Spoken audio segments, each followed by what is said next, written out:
You just realized your business needed to hire someone yesterday. How can you find amazing candidates fast? Easy. Just use Indeed. Stop struggling to get your job post seen on other job sites. With Indeed sponsored jobs, your post jumps to the top of the page for your relevant candidates, so you can reach the people you want faster. According to Indeed data, sponsored jobs posted directly on Indeed have 45% more applications than non-sponsored jobs. Don't wait any longer. Speed up your hiring right now with Indeed. And listeners of this show will get a $75 sponsored job credit to get your jobs more visibility at Indeed.com/PODKATZ13. Just go to Indeed.com/PODKATZ13 right now and support our show by saying you heard about Indeed on this podcast. Terms and conditions apply. Hiring? Indeed is all you need. You just realized your business needed to hire someone yesterday. How can you find amazing candidates fast? Easy. Just use Indeed. Stop struggling to get your job post seen on other job sites. With Indeed sponsored jobs, your post jumps to the top of the page for your relevant candidates, so you can reach the people you want faster. According to Indeed data, sponsored jobs posted directly on Indeed have 45% more applications than non-sponsored jobs. Don't wait any longer. Speed up your hiring right now with Indeed. And listeners of this show will get a $75 sponsored job credit to get your jobs more visibility at Indeed.com/kidsandfamily. Just go to Indeed.com/kidsandfamily right now and support our show by saying you heard about Indeed on this podcast. Terms and conditions apply. Hiring? Indeed is all you need. This is a Hat Trick podcast. Oh, lovely. Hello, Armand. Hello, Jimmy. So you're taking us back to ancient Greece? Yes, today we're going to be looking at the great historian Herodotus, indeed someone who is considered to be the father of history. And who considered him that? Sound like you're trying to test me now.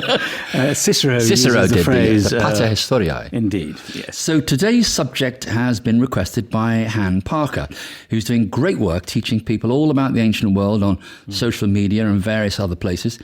And here's what she had to say. Hello, it's all Greek and Latin to me. I'm Han Parker. I'm an ancient historian, and what I love most about history is connecting with the past on a human level. The world may have changed, but people haven't, and a fascinating example of this is the Histories by Herodotus. Whilst it's an invaluable insight into the ancient world, some of the claims he makes are a little bit out there. For example, he says that there were ants the size of foxes living in the deserts of India, and that as they burrow into the ground, gold is dug up. Little errors like this make the past more relatable and remind me that even after 2,500 years, humans haven't changed all that much. Well, thank you for that, Han. Really looking forward to talking more about gold-digging ants later. But first, Owen, can you tell us a bit about Herodotus? What were his dates? When was he writing? He lived in the 5th century, so born around the time of the Persian Wars. Yes. So the 480s BC. And as far as we know, he died in the 420s. But the thing is, he wrote about the generation that had lived before him, the generation of those who fought in the Persian Wars. Great heroes of Greece.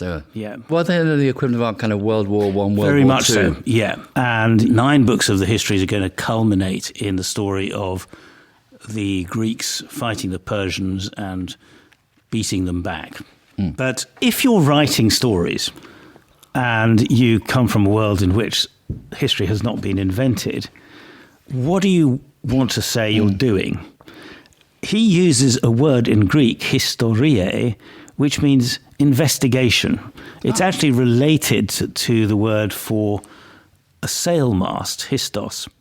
And a sailmast is a kind of thing that you can use to probe. Okay. So we talk about histograms, which are these kind of columns. And that's really what this is. This is kind of sticky. I always imagine sort of a chimpanzee with a little stick probing inside a hole for insects or something like that. But really, that's what he's talking about. It's a probing. And he begins by saying, this is the exposition of my probing, of my inquiry. But the word he uses is historiae. And that then becomes the word that's used for history. And though he's saying it's not just I want to tell you what happened, but why it's happened. So that's also a very important part. And his opening lines are, these are things done by human beings that shouldn't be forgotten, great and marvellous deeds. So in that sense, he already recognises that what he's going to tell us are things that we'll find interesting. Some displayed by the Greeks, some by the non-Greeks. So that's another thing. He wants to show that he's being even-handed, not just from the point of view of Greeks. He says so that they shouldn't lose their glory, and including, among others, what was the cause of their waging war on each other. So where does it all start? Which is why he starts off with the myths. Yeah. He decides to write a history which starts with various myths about East versus West. To try and identify the psychology behind Yes. nations, because that's where it all begins. I mean, as Brits, we have attitudes to other nations which are irrational. I mean, we like to take the mickey out of the French or whatever, psychological predispositions. Exactly. Right. And then, this is in book one of the Histories, he moves to what he says as the first person he himself knows had relations with the Greeks. And that is Croesus, the emperor of Lydia. So that's a very important moment in historiography, because it suggests that he wanted to move on from things like the Trojan War or the Jason and the Golden Fleece and those other myths that he tells at the very beginning to what is sometimes called, eyewitness history. Now, of course, Herodotus is, as I was saying, the father of history, which means that he is not really a fully fledged historian. In fact, the joke goes that he's father because history only began in the following generation with his successor, Thucydides, who tries to get to the truth of the matter by clear evidence and by using chronology and so on in a way that Herodotus really doesn't. Herodotus is telling stories, he's repeating things that he's heard, so he's actually using sources in a way that previous narratives have not. So he digresses in book 2, it talks all about Egypt, and then book 3 he talks all about Cambyses, the emperor of the Persians, and how he went mad and died, and there are lots of fascinating things in book 3. And, he gradually moves towards the Persian Wars. Yes. So here is a Marathon and Salamis and Plataea, all those They're battles. very iconic battles. I mean, Thermopylae, for example. Yes, so the 300, which Which is... are still making movies about. Yes, they are indeed. 300 Spartans held off thousands, possibly hundreds of thousands, if you read Herodotus's figures, of Persians at the pass of Thermopylae, and only were defeated because they were betrayed. So Herodotus tells that story, for example, and it's very moving, and it's something that we have to accept as historical. Another famous battle, of course, was the Battle of Marathon. I can't imagine anyone listening to this doesn't know the story, but should we tell the story anyway? Tell the story, go on. So it's Phidippides, isn't it? Was it? No. The runner. Yeah. So they've won the battle at Marathon. They've got to go and tell the Athenians they've won, because that's good news for the city. And he runs, and it happens to be, 26 miles? That's what they say, yes. And that's why we celebrate. It was celebrated in the Olympic Games, and that's why we celebrate the marathon. And it's just over 26 miles, isn't it? Yes. So that's the canonical distance that Phidippides had to run from the town of Marathon, where the battle was supposed to have been fought. Well, and in fact, there is archaeological evidence of that battle, and the dead in the mound there are buried. And he runs to Athens to give them the good news, and he falls down dead. Yeah. Which is not something they tell you when they urge you to run a marathon. Yeah. And also he went on to create the chocolate bar. But what is great about Herodotus is he's very happy to digress, isn't he? Yes, and in fact we don't really get to the Persian Wars until book 6. Right. So he will talk about the customs, he will talk about the clothing, he'll talk about the strange elements that you find, like the gold-digging ants in southern Bactria. Yeah, so we'll talk about that. Okay, so this is a story in book 3. He says in the Bactrian desert, there are ants, not as big as dogs, but bigger than foxes. The Persian king has some of these, which have been caught there. Yeah. These ants make their dwellings underground, digging out the sand in the same manner as ants in Greece, which they closely resemble in shape. And the sand is brought up and contains gold. And for this sand, the Indians and the inhabitants of that area, we know it's the border between India and Pakistan today, go forth into the desert to collect the gold, making plans to do so in the hottest part of the day, for during the heat the ants disappear underground. So he tells us in some detail about the hunting of these animals, and they arrive at the place with sacks and they fill these with the sand and drive back as fast as possible, for the ants scent them and then give chase. So the idea is that you have to avoid these creatures. Now, this is complete fantasy. And actually, one of the things about Herodotus, he was called by some, not the father of history, but the father of lies, because this seemed to be the kind of thing that he was happy to tell us. It's actually, think about nowadays, that's the equivalent of kind of clickbait, isn't it? It's like, we're still talking about it. It makes an impact on your audience. It keeps the audience interest up, doesn't it? I mean, in a way, it's strategic storytelling, because it's a really delightful story, and then you go on to another bit of your tale. It's the old thing of never let the truth get in the way of a good story. But the only thing is that Herodotus wouldn't have wanted to be thought of as telling a lie.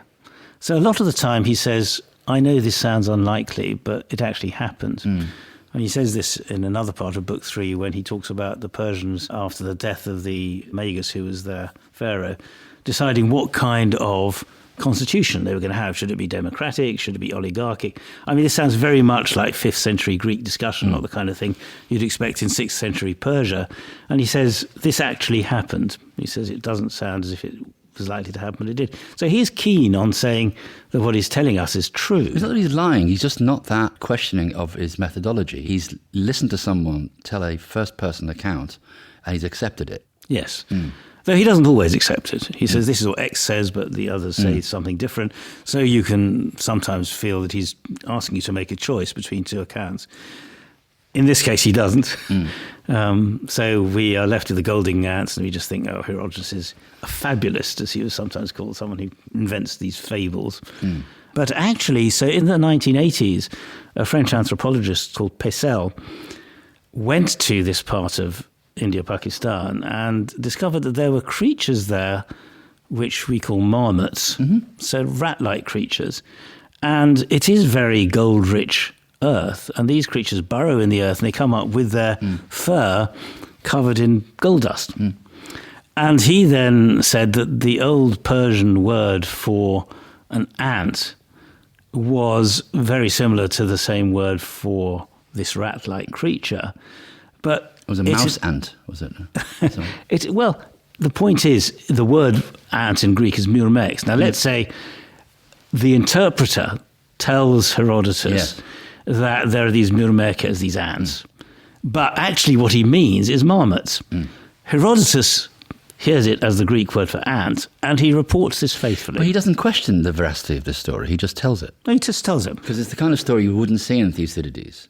Certainly not. Thucydides, although he's slightly younger than Herodotus, just seems like a completely different character. Very much so, and he actually says, he says in his histories, which would have been written in the 420s and 410s BC, so a generation later, that he avoids Tom Euthodes, the mythical, the storytelling. In the introduction, he says, this is not for anybody who likes stories, it's for people who seek the truth. I'm creating a possession for eternity, not to be read out at festivals. Is that a little dig at Herodotus? It's definitely a dig at Herodotus, yes. So he says it's not... It's nice to know that they actually were a bit snitty with each other even in ancient times. Well, he ticks him off for I don't know whether academics are like that nowadays. Oh, no. They're much more collegiate than that. Yeah, fine.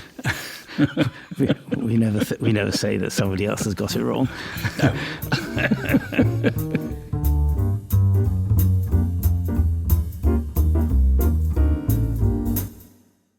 You just realized your business needed to hire someone yesterday. How can you find amazing candidates fast? Easy. Just use Indeed. Stop struggling to get your job post seen on other job sites. With Indeed sponsored jobs, your post jumps to the top of the page for your relevant candidates, so you can reach the people you want faster.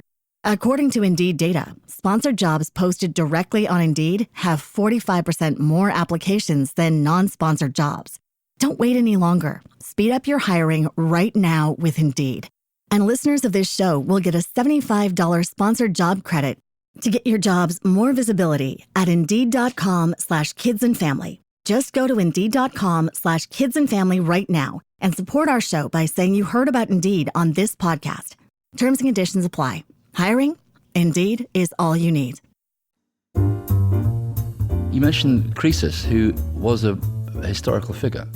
Yeah, so the Because first... in fact, we know him as Richard Croesus. Richard Croesus, There's so- a kind of legendary, iconic kind of feel around Croesus, but he really existed, this Yeah, guy. Croesus really existed, And he lived where? He was Lydia in Asia Minor. Yeah. He was the king of Lydia. And he had good relations with the Greeks, and he went to the oracle at Delphi, which shows that he believed that the things that the Greeks believed about prophecy and soothsaying had validity. And he went to the oracle to ask if he should make war on the Persians. Right. And the oracle is famously ambiguous, and it comes up with the answer: if you make war on Cyrus, the Persian, a great empire will be destroyed. And he believes, of course, that is the empire of the Persians. Right. But actually, it turns out it refers to his empire. So this is the kind of ambiguity that the Delphic oracle goes in for. He is fooled by it. He makes war against the Persians. He is captured and put on a bonfire, Yes. according to the story that Herodotus tells us. And when he's on the fire, he cries out, "Ah, Solon, Solon." Now, okay, so the Solon Croesus story is very interesting, isn't it? So that's his backstory. You see, if we're watching That's a movie now, very much. it'd be Solon, and then we'd have to do a massive flashback to explain who the hell Solon is and why are these his dying words. Who is Solon? What is Solon? What's going on? So Solon is the great lawgiver of Athens, who famously created the laws that put Athens onto the path. Pre-democratic. Pre-democratic. So a yeah. philosopher king in many ways, was he? In a way, yes. Trusted by both the people and the aristocrats. We could really do one of those right now. Yes, and Solon laid down his laws but said, I'm not going to actually administer them. I'm going to go away for 10 years and let you work it all out. So this, amongst other things, Solon, for example, cast off the burden of debt servitude. So a lot of Athenians had sold themselves into slavery. And this was something he said can't continue. So he abolished that particular kind of servitude, and he laid down laws for Athens and then went off for 10 years. And one of the places he visited was Sardis, the capital of Lydia. And he visited Croesus.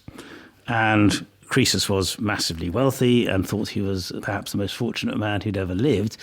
And he asked Solon, he said, "You're a wise man, but tell me," he says, "who is the most fortunate of men?" Hoping that he's going to get the kind of flattery. "Oh, you, sir, of course." Yeah. And Solon said he wasn't prepared to flatter.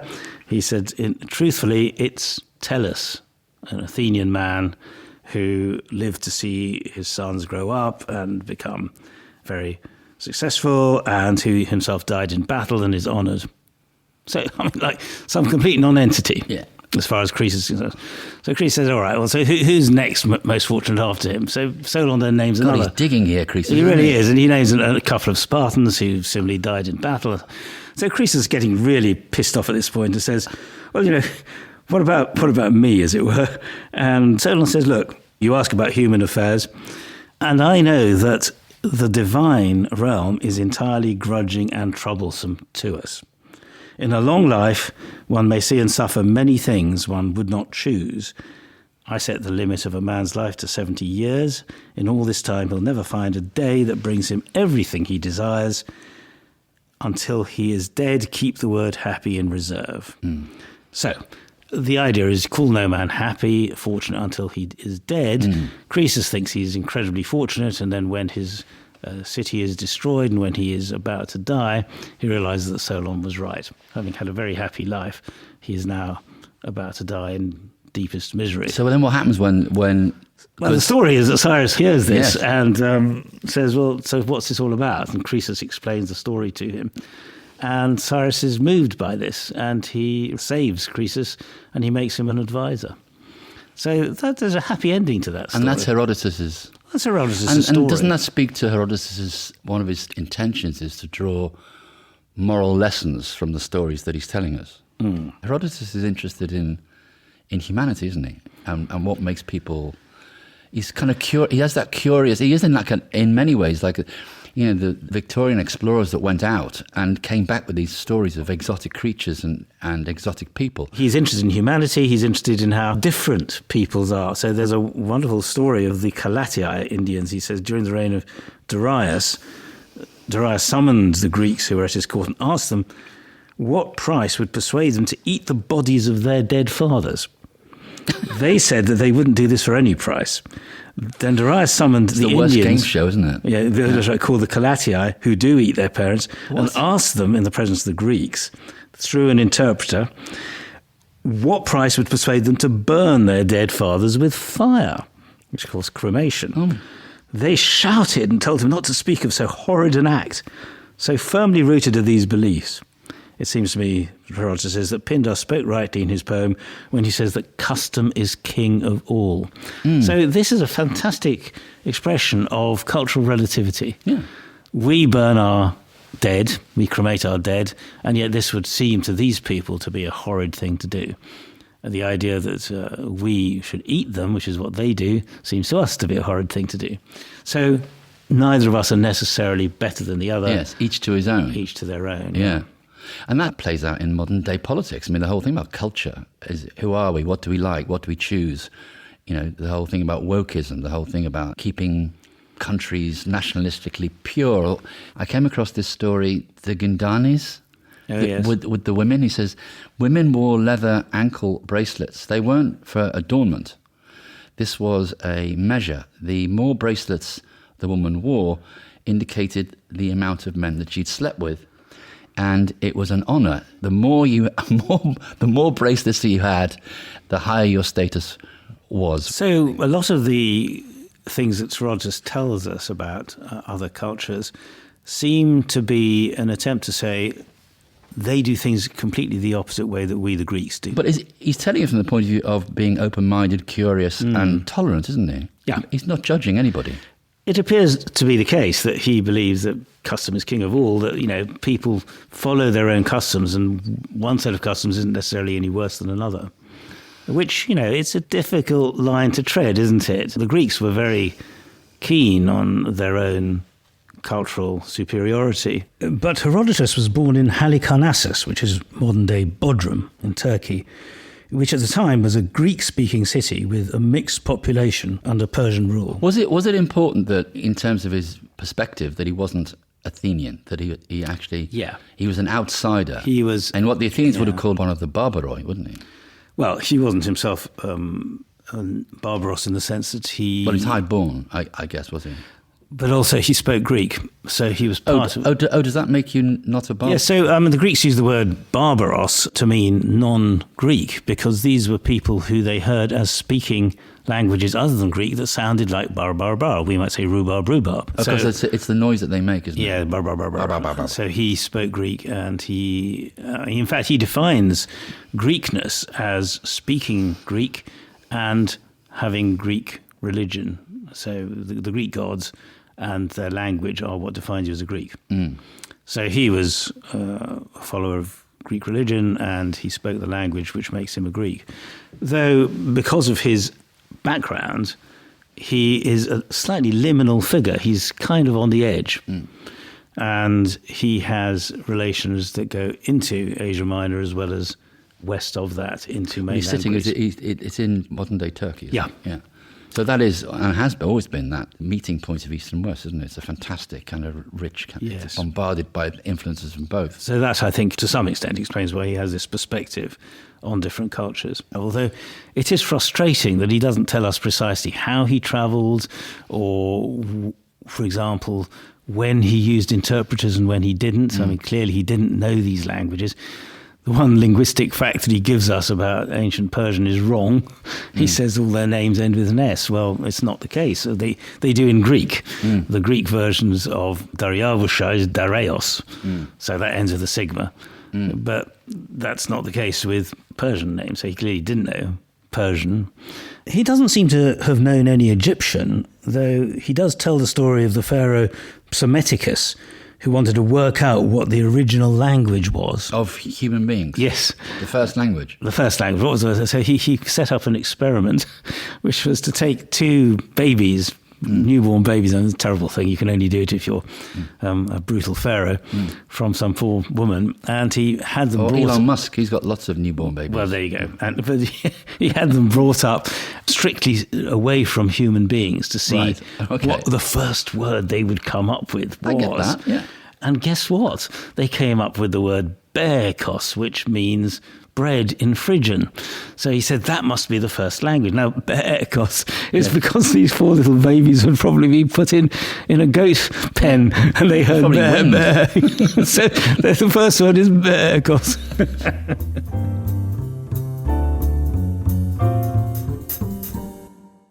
Where would you put him then? How important is Herodotus to us? Absolutely fundamental. Right. Because without Herodotus, we wouldn't have Thucydides and we wouldn't have a whole tradition of history writing. We wouldn't have the word history. And it's the kind of history that is a storytelling. But, you know, do you want to learn accurate facts? I mean, Herodotus, I think, wants to say that actually you can do both. You know what I think we should do? We should send a copy of Tom Holland's translation of Herodotus to Donald Trump immediately.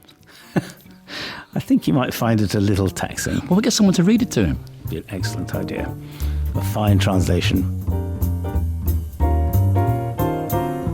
It's All Greek and Latin to Me is presented by Armand and Jimmy Mulville. The producer is Diggory Waite and the executive producer is Claire Broughton. It's All Greek and Latin to Me is a hat-trick podcast. Hi everyone, I just wanted to give a mention to Classics for All. Classics for All is a charity, and what we want to do is provide access to the classics to as many state school pupils as possible, alongside training teachers who don't actually have to have any previous training in the subject. They hope that they make classics a sustainable part of the school curriculum. If you want to find out more about this fantastic charity, go to the website. It's www.classicsforall.org.uk.